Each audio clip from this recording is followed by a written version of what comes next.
Negua bat-batean heldu da eta asteazkenetik aurrera giroa makurragoa izango da. Hain justu eta Euskalmetek egindako iragarpena oinarri, ia Euskal Autonomia Erkidego guztia alerta laranjapean jarri du Eusko Jaurlaritzako Segurtasun Sailak elurragatik. Izan ere, maila baxuan 300-400 metro, baina baita baxuago ere espero dira elur malutak. Nafarroan ere antzeko egoera aurreikusi du AEMET, Espainiako Meteorologia Agentziak, eta lurraldearen erdialdean eta Kantauri isurialdean 500 eta 700 metrotan 10 zentimetroko geruza pilatu daitekeela eta alerta laranja aktibatuko du egun horretan.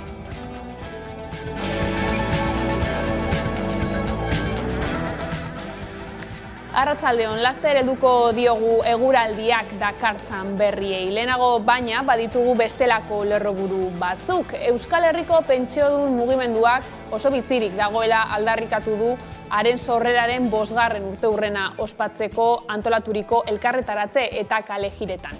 Hasieran sorrera eragin zuen arazoetako asko oraindik konpontzeke daudela gogoraratu dute hiri eta herrietako udaletxeen aurrean. Are gehiago oraindik ere protestan jarraitzeko milaka arrazoi dituztela nabarmendu dute eta Espainiako gobernuak egin nahi duen pentsioen erreformaren 2. zatiaren aurka egingo dutela aurreratu dute ere. Mugimenduko kideek azaldu dutenez, haien eta Espainian sortutako taldeen mobilizazioak funtsezkoak izan dira 2013ko PPren pentsioen erreformaren neurri batzuk indargabetzeko. Pentsioekin zuzenean loturiko ez gain, gogorarazi dute beste arlo ugaritan ere aritu direla beste gizarte eragile batzuekin elkarlanean eta pentsiodunen mugimendua borroka horietan erreferente bat bilakatu dela.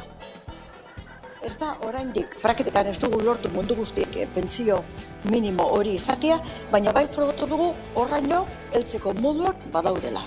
Hor badaude diru osagarri batzuk eta Iruñeko gobernuak eta Gasteizko gobernuak diruak baditu, kontu da, diruak non inbertitu nahi dira, eta horretarako badago modua teknikoki normatibaren bat edo beste martxan jarrita osagarritzeko pentsioak.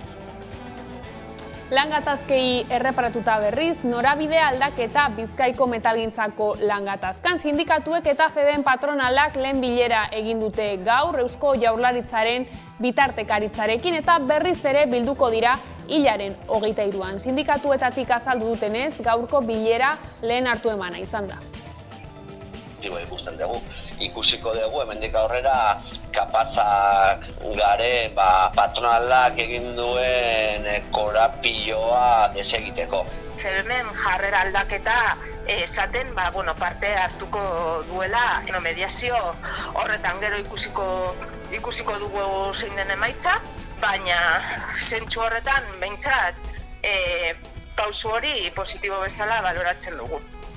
Guk uste dugu, negoziaketak mahai ofizialean eraman behar direla aurrera. Guk esan dugu baita ere, edozein anbitotan nun metaleko lan baldintzak jorratuko diren, tratatuko diren, gu egongo gara. Eta gaur euritakoak zabalduta elkarretaratze laburra egin dute Osakidetzako buruzagitzarekin dituzten desadostasunak direla eta Donostia ospitalean protestan ari diren erietxeko langileek. Ohidutenez, txalo zaparrada batekin amaitu dute kontzentrazioa eta ez dute adierazpenik egin nahi izan ondoren hedabideentzat. Jakina da, asteazkenean bilera dutela osasun sistemako buruekin eta bertan ikusiko da ea guztiak konponbiderako zantzurik duen. Bestalde, Osakidetzako lehen arretako langileen 87%. Erreta edo oso erreta daude, lehen arreta arnaz berritzen plataformak eginiko inkestaren emaitza da hori. Osakidetza egoeraren jakitun dela azaldu du plataformak eta solaskidetza bideak irekita dauden arren, hitzpolitak erabaki bihurtzea nahi dutela. Hori lortzeko berriz ere mobilizazio dinamikarekin hasteko prest daude eta Osakidetzako lehen arretako langileak grebara deitzea aztertzen ari dira. Rebeka Ubera EH Bilduko legebiltzarkideak heldu dio gaur gurean gaiari. Gara lehen arretarekin 2016tik Gogoratu 2018an jada ere, lehen arretakoak mobilizatu zirela, grebak egin zituztela, egoera jasanezina da. Hitz politak entzuten dira osasun sailburuaren aldetik, baina gero realitatea ez dute aitortzen. Gaur bertan Sagardui andereak adierazpen batzuk egin ditu beste komunikabideetan eta esaten du ez dagoela murrizketarik. Agian murrizketak ez dituzte egin, baina ez dutena egin da urteetan berdin mentzionatu eta gizarteak dituen premiei erantzuteko osasun sistema indartu, mantendu eta garaiei egokitu, ez? Nafarroara salto. Enrique Maia Iruñako alkatearen Nafar bandera garesti eta erraldoiak zer esana eman du goiz honetan ere. 3 hilabete baino gutxiagoan, bigarren aldiz bandera Iruñeko Foruen plazako belardian botata agertu da goiz honetan.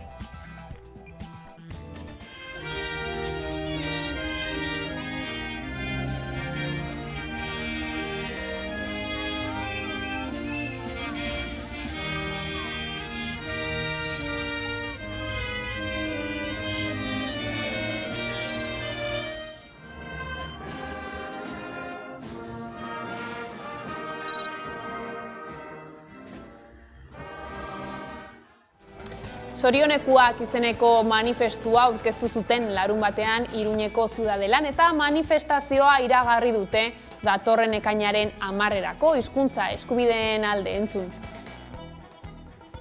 Euskara historia luzea duen hizkuntza da. Baina batez ere etorkizun oparoa edukiko duena. Erabil dezagon zorioneko bihurtu gaituen 2000 urteko eskua etorkizunari ongi etorria emateko. Ardura politikoak exigitzeko garaia da. Ez bazterketa betikotzeko garaia. Ez dugu bigarren mailako herritar izan nahi. Eskubide guztiak herritar orori bermatuak izan daitezen nahi dugu. Eta Nafarroan garela atzoko egunarekin Zama Doinuzarindu elkartasun jaialdiaren 8. edizioa ospatu zen Etxarri Aranazko kulturetxean. Zuzeneko musikaren bidez euskal presoei aplikatzen zaien salbuespenezko legedia salatu eta ematen diren hainbat eskubide urraketen zamarintzea izan da jaialdiaren helburua. Eta Mikel Mundiñano jaialdiko antolakuntzako kideak kontatu digu gaur gurean nola igaro zen atzoko belada. 8. urtez berriz ere lortu dugula zama arintzea, eta urtengo kartelak ere bain ikuste dut hori iragarri zezakela, ez? Urrenez urren igo ziren eszenatokira Kalakan, Lorelei, Nogen, Olaia Inziarte, Kerobia, Inigo, Tatxeas eta Jon Maia, eta nola baitere euskal preso Israeli eta deportatuen eskubideen aldeko elkartasun hotzara, haien doinuekin zama arintzera igo zirenak, ez? Bueno, sentimendu askoko eguna izan duzan, doinuz, malkoz, pozez, tristuraz, elkartasunaz, maitasunaz, arindu genuen, azken batean gehiegi luzatzen ari den urtetako sufrimendu hori.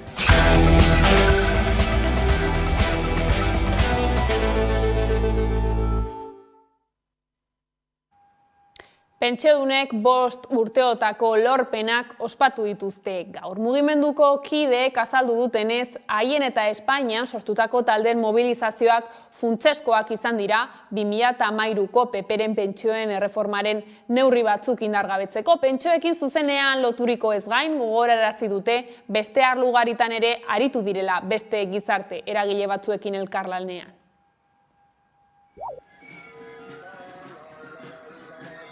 Bost urte bete ditu Euskal Herriko pentsioen mugimenduak. 5 urte hainbat mugimenduetan ibilitakoek mezu anonimo bat jaso zutenetik Bilboko udaletxearen atarian biltzeko. Gutxira baina pentsioen 0,25eko igoeraren aurkako aldarriak Euskal Herriko hainbat herrietara zabaldu ziren. Protesta egon gizartean bazegoen da, kezka ere bazegoen, ez? Kontua da, Rajoyren 0,25 horrekin, ja, 4. urterako uste dut, izan zela, jentea, nolabait, esplotatu zuen. Pentsioen mugimenduak urteen poderioz bestelako helburuak ditu. Aldarrikapen historikoa izan da 1.080 euroko gutxieneko pentsioa. Gaur-gaurkoz lortu ez dute, baina argi dute borrokari eutsiko diotela hori lortu arte. Oraindikan, gutxienezko pentsioak oso bajua dira.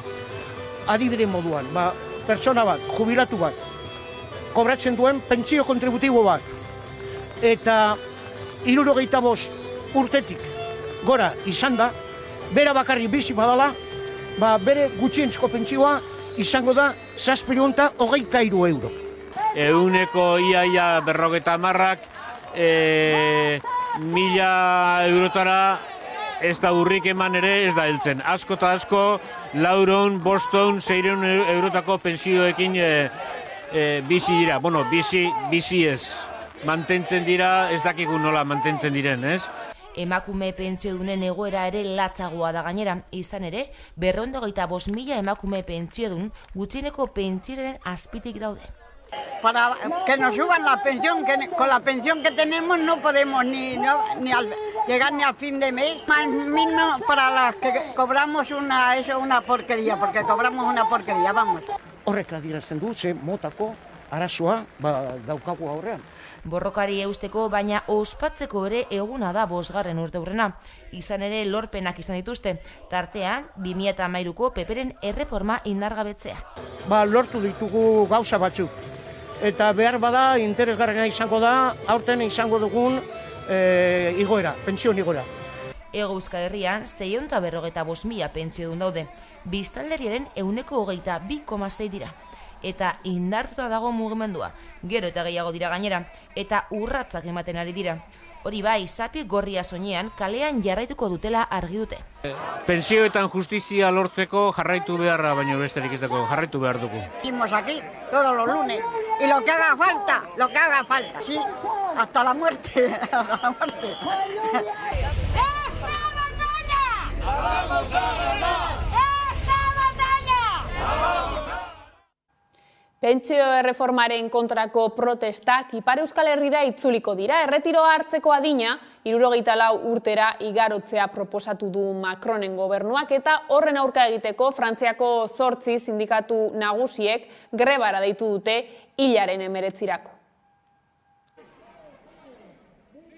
Pentsio erreformaren kontrako protestak itzuliko dira Ipar Euskal Herrira, izan ere Macronen gobernuak erretiro hartzeko adina 74 urtera igotzea proposatu du, eta pentsio osoa jasotzeko 43 urtez kotizatzea. Horren aurka egiteko Frantziako 8 sindikatu nagusiek grebara deitu dute hilaren 19.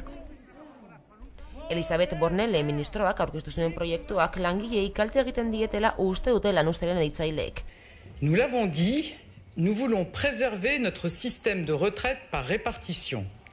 C'est-à-dire un système où ceux qui travaillent financent les pensions des retraités. C'est pour le préserver que des majorités de droite comme de gauche ont mené des réformes ces dernières années. Et c'est pour le préserver que nous devons le faire évoluer. Hala, jakitera mandute mobilizazio iraunkorrak egingo dituztela. Protestak lurralde osoan egingo direla iragarri dute Frantziako sindikatutako ordezkariek. Horrela pentsatzekoa da Ipar Euskal Herrian ere egingo direla eta han izango dela lab. Sindikatuek ez ezik alderdiek ere mobilizazioak aurreikusita dituzte Parisko gobernuaren pentsio erreformen aurkako posizioa erakusteko. Bien bitartean eskuina gustura saldu da uste baitu Frantziako gobernuak haien eskaerak erantzun dituela. Beste alderdiak aurka daudenez haien botoa beharrezkoa da erreformak aurrera egin dezan. Adinikoez aritu garela, aipatu behar da Euskal Autonomia Erkidegoa gazte gutxien dituen Europako eskualdeen artean dagoela. 2010ean Araban, Bizkaian eta Gipuzkoan 100 pertsonetatik 79 ziren gazteak eta orain 60 dira. 15 eta 29 urte bitarteko herritarren kopuru handiena 2010ean zenbatu zen Araban. Urte horretan 50.000 gazte baino gehiago ziren. Euskadin biztanleriaren 14% gazteria da. Hala ere, Euskadiren hazkundearen datuak ez dira txarrak, eta 1975 urtetik handitzen joan da biztanleria. Gazteei dagokienez, 2015 urtera arte kopuruak behera egin zuen. Baina gazteen behatokiak egin duen 2022ko balorazioan iragarri duenez, geldoki gora egiten ari da. Datuen artean gehien larritzen duen datua Arabako gazte indizea da. Izan ere, azken hamarkadan 6.000 gazte baino gehiago galdu ditu.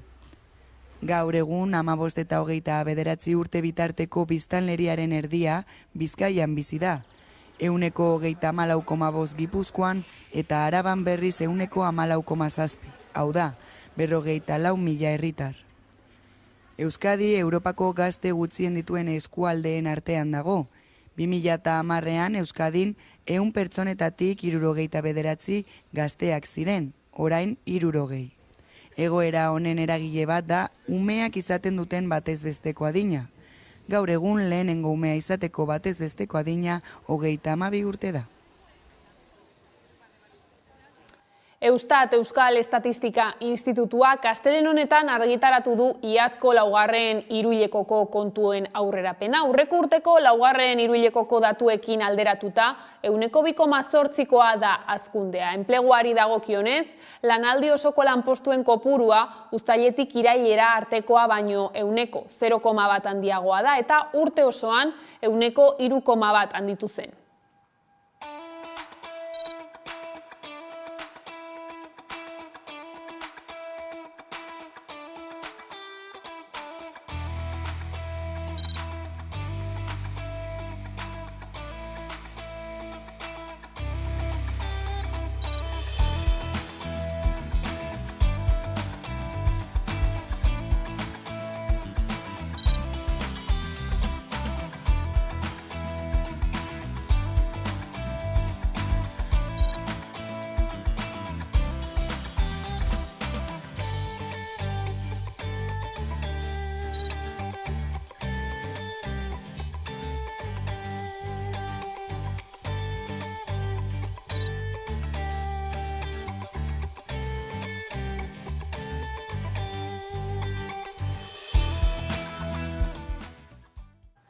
Eta Espainiako gobernuak errekerimendu ofiziala egin dio Gaztela eta Leongo gobernuari abortuak saihesteko araurik ez onartzeko. Gaztela eta Leongo presidente orde Juan García Gallardok Voxekoak iragarri zituen aldaketa horiek. Moncloak haurdunaldia borondatez eteteko araudia zehatz-mehatz errespetatu ezean, tresna legal guztiak erabiliko dituela adierazi du.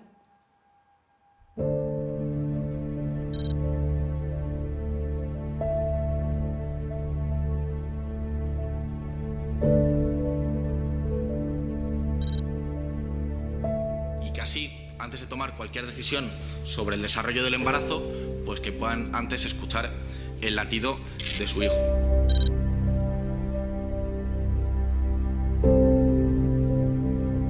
Eta mendebaldeko estatuetan non, ez da diskurtsoa eta hainbat jarribide jadanik, ez da badirudi guztiz pasata zaudela, hau mai gainean ipintzea eta dudatan ipintzea eta berba egitea, uste dut hau benetan, eta mai honetan baita ere esan nuen, baina uste dut hau dezela astrarna asko, non benetan egin behar duguna da sostengu eta erreibindikazio oso sustraikoa eta ez ustea ezin da hau pasatu.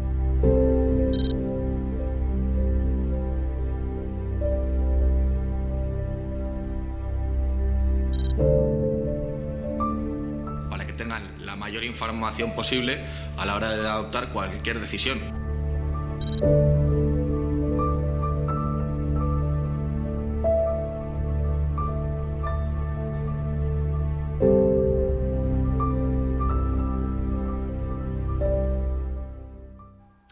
Energia berriztagarriez aritu da Zabal Tapia sailburua goizean egin dioten elkarrizketa batean. Jaurlaritzak 78 puntutan egin du parke eoliko eta instalazio fotovoltaikoak jartzeko eskaerak eta sailburuak espero du proiektu guztiak gauzatzea baimen guztiak ondo beteta eta berme guztiekin.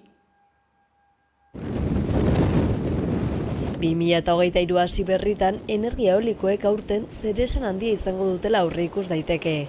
Arabaren, Bizkaiaren eta Gipuzkoaren kasuan 33 eremu zabal proposatzen dira zentral eolikoak egiteko Eusko Jaurlaritzak duen dokumentuan. Eremu gehienak mendian daude eta horien artean ez daude jada erekita dauden edo tramitatzen ari dire proiektu eolikoak. Bestalde dokumentuan nabarmentzen da natur babesguneak salbuetxe dituztela instalazio berriztagarriak egitetik.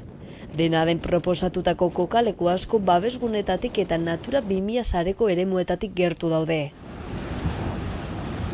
Jaurlaritzak 2030erako potentzia eolikoa 5 aldez handitzea du helburutzat.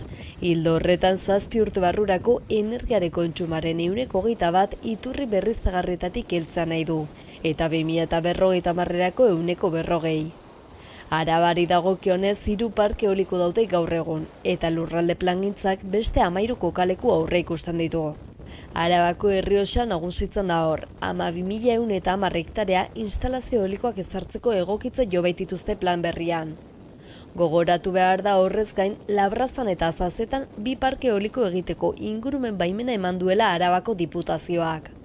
Gipuzkoari dagokionez herrialde osoan daude banatuta eoliko jartzeko kokalekuak, asko mendizalek maiten dituzten txokoetan. Bizkaian berriz nabarmena da zenbat egitasmo dauden enkarterri alderako. Herrialde horretako itsasartzeko hainbat mendigune ere hobetsi dituzte zentral eolikoak egiteko. Azken berrien arabera 2 parke eoliko berrire proiektuak ari dira tramitatzen. Azazetako proiektutik oso gertu Aixindarrek beste parke eoliko bat eraiki nahi du Araban, 8 sorgailukoa. Arraia Maeztuko, Iruraiz Gaunako eta Domeniliagako lurrak ukituko lituzke.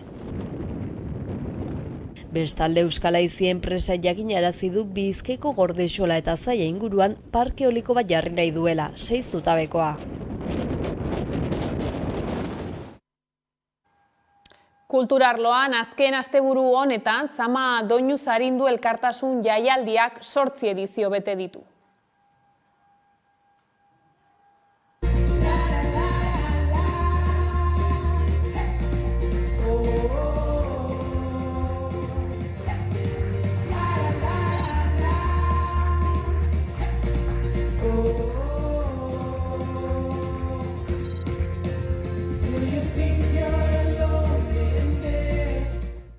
Sentimentu askoko eguna izan duzan, doinuz, malkoz, pozez, tristuraz, elkartasunaz, maitasunaz, arindu genuen, azken batean gehiegi luzatzen ari den urtetako sufrimendu hori ez.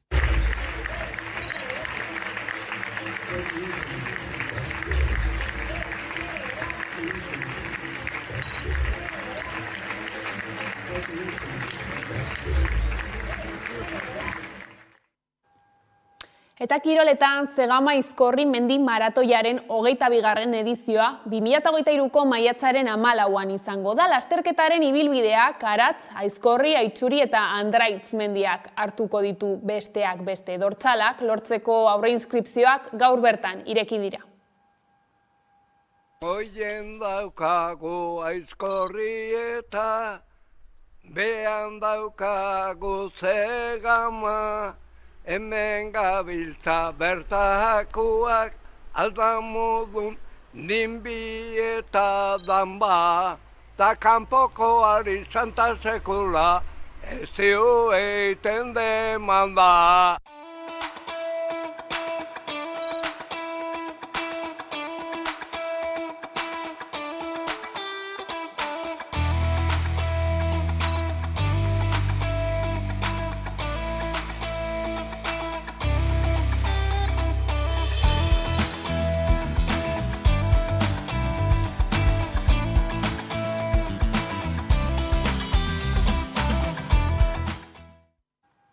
Eta hasieran esan bezala, negua iritsi da eta gaur euria ari du etengabe. Segurtasun sailak abisu horiak ezarri ditu haizeagatik eta euriagatik eta alerta laranja ezarri du itsasaldeko arriskuagatik. Olatuek 7 metroko altuera hartu dute Euskal Kostaldeko zenbait tokitan. Euria bota eta bota dabil gaur eta Bizkaiko eta Gipuzkoako zenbait tokitan, adibidez, ia 50 litrometro kuadroko izan dira Arteagan edo Zegaman esaterako.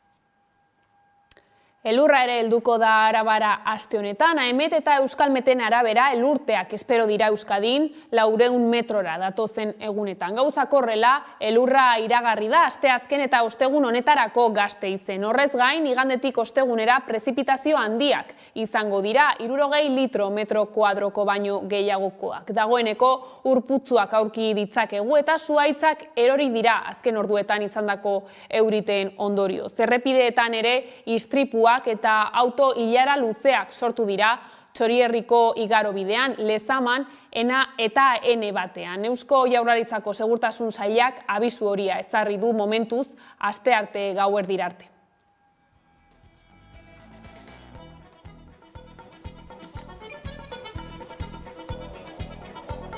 Eta horrela iritsi gara albistegiaren bukaerara, gaurkoan Ze Amaiz taldearen Kemena kantuarekin agurtuko zaituztegu. Gustatuko zaizuelakoan besterik ez gure aldetik. Horiek izan dira arratsaldeak gurean gaur utzi dituenak. Gogoratu guztiak eta gehiago nahi duzuen aldiro 11.eus atarian daudela eskuragarri. Gero arte.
Zora itzuli naiz.